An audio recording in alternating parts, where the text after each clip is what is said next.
Today I'm going to share a story with you all. A story of a young guy who once decided that he's going to go out completely, just cross the boundaries and do what he wants to do and just attempt, just try once. January 26, 2001. On a sunny morning when the ground shook in the industrial heartland of India, Gujarat, with a 7.9 magnitude earthquake, it crushed homes and it killed thousands of people. Children who had huddled in schools to raise the national flag on our Republic Day, poor people living in old buildings, people at work. It killed and it injured 1,50,000 people and left millions homeless. In a couple of days, we started receiving pamphlets in our schools requesting for relief material. We collected as much as possible, sent as much as possible. In the whole process, I remember one of the teachers was talking to another teacher and she pointed out at the pile of stuff and she said that I hope this reaches the victims. That dialogue got registered in my mind. It left a question unanswered. Is it not really going to reach them? Well, they say some things that you experience in your childhood leave a mark in your memory. This was one such incident. I would go back home, sit with my father, watch the news every day. Every image that I saw left a mark in my unconscious mind. The images were dreadful alone, you could not imagine being there. In 2007, I was introduced to a concept called Orkut and High Five. Two social networking websites that became social media darlings. It was very cool to hang out and talk to your peers and friends post school over Yahoo Messenger and these websites, and then gradually Facebook came into the picture, which was much powerful, much stronger, had a better facade, and most importantly, it came with great experiences. It had the advantage of connecting lives in different ways. While in my second year of college, I was selling magazine subscriptions as an intern, and I bumped into somebody who offered me a social media management internship for his business. I worked with him for a month, and I realized that Facebook is such a powerful medium. When you learn the nitty-gritties of how it works, people were using Facebook for their businesses, for networking and selling their products, and the whole experience was absolutely amazing. In fact, the learning curve was so great that I would go back home every day and I would try and think and implement, Facebook in a manner that it's more than just uploading pictures and chatting. In 2013, an Indian state called Uttarakhand experienced really bad floods. It took more than 5,700 lives. And I was reading about government schemes for food and shelter, and I realized that the third one is missing, which is also an important one. Now, in modern day ideology, you can just add clean water and sanitization to the list. If you do not have clean water, you are not bathing properly. If you're not bathing properly, you are not hygienic enough. Now, to get rid of a part of the problem is that you can just add another pair of clothing.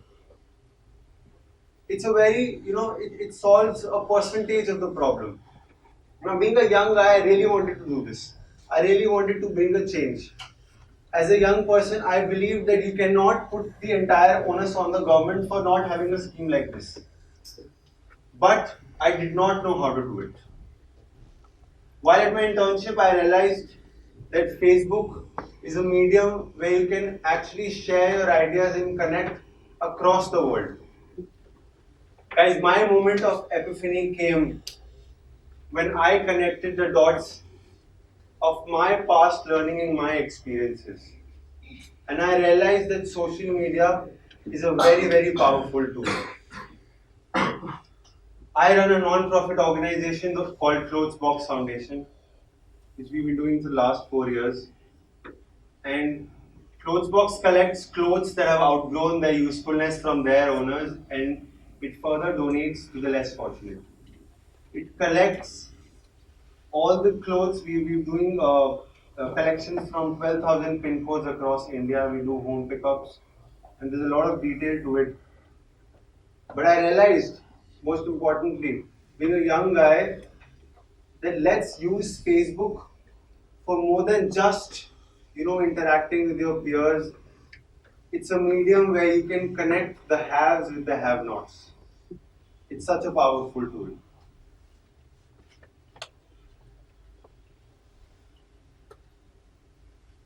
These are some pictures. So what Clothesbox does is that it works in a very transparent manner.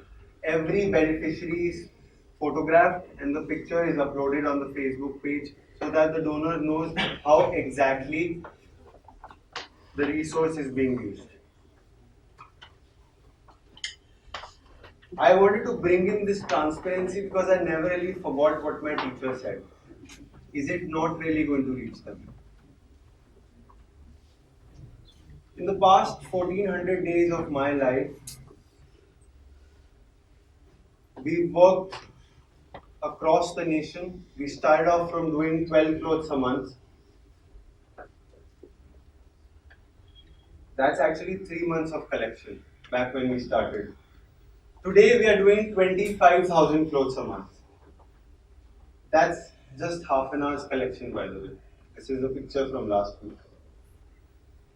We've touched 80,000 lives in the last 4 years, and the whole experience has been completely amazing.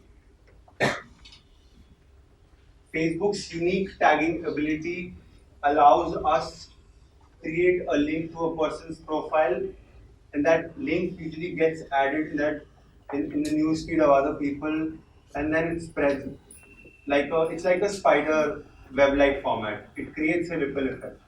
When we started, we wanted to let the world know that here is Facebook, and here look at it as something is a free resource that can actually change lives. In the past 1400 days of my experience,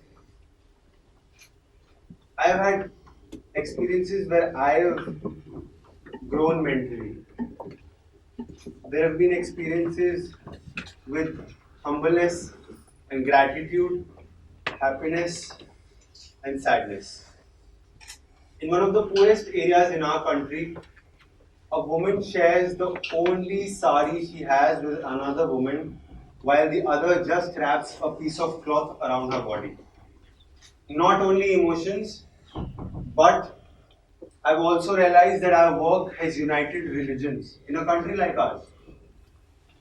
A cloth that was once being worn by a Brahmin donor, today it's being worn by a Muslim who works at a construction site.